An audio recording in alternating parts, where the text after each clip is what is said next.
Jesus Cristo tem compaixão do teu povo. Parte 05, dia 25 de agosto de 2025. Então, interna premeditação, ele nos deu testemunho consolidado, a verdade imutável em seu próprio livro, pois ele foi movido pela compaixão. Ele sabia que os sacerdotes não pregariam o evangelho. Ele sabia que nenhuma ordem de homens poderia ser confiável para manter a sã doutrina de geração em geração. Ele sabia que haveria mercenários que não ousariam ser fiéis à sua consciência para que não percam o pagamento, enquanto haveria outros que gostam de fazer cócegas nos ouvidos dos homens e das mulheres e lisonjear sua vaidade, em vez de dizer clara e distintamente todo o conselho de Deus. Portanto, ele colocou aqui de modo que, se você mora onde não há pregador do Evangelho, você tem o velho livro para ler. Ele é movido de compaixão por você. Para onde um homem não pode ir, o livro pode ir. E onde no silêncio nenhuma voz é ouvida, a voz ainda clara deste livro abençoado pode atingir o coração. Porque ele sabia que o povo exigiria esse ensinamento sagrado e não poderia tê-lo caso contrário. Ele foi movido de compaixão por todos nós e nos deu o abençoado livro da Escritura inspirada por Deus. Mas então, como ele sabia que alguns não leriam a Bíblia e outros podem ler e não entender, ele enviou seus ministros para fazer o trabalho de evangelistas.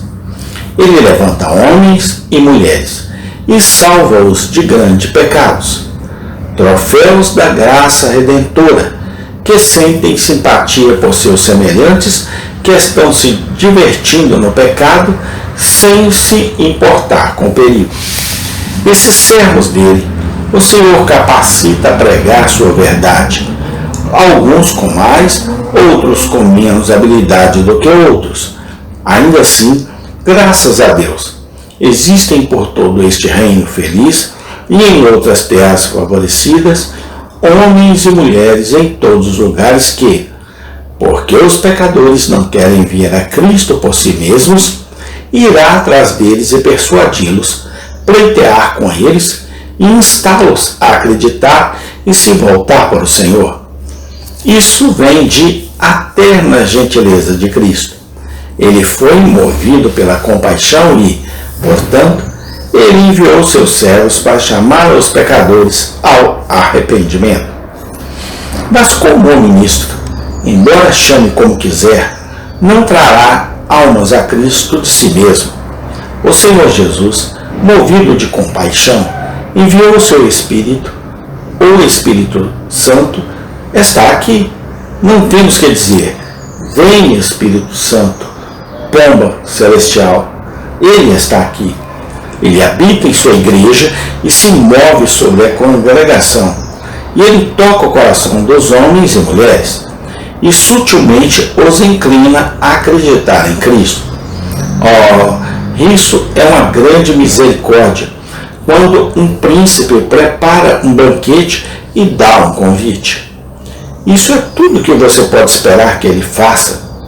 Mas se ele mantém uma série de lacaios e diz, vá e traga-os um por um até que eles venham, isto é mais gracioso ainda. Mas se ele for ele mesmo e consagrado à violência, obriga-os a entrar.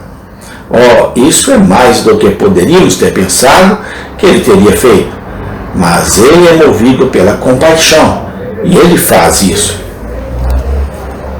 Além disso, irmãos, o Senhor Jesus sabia que depois que fomos salvos do poder condenatório do pecado, devemos estar sempre cheios de desejos e, portanto, foi movido de compaixão e estabeleceu o trono da graça, o propiciatório, ao qual podemos sempre vir e do qual podemos sempre obter graça para ajudar em tempo de necessidade.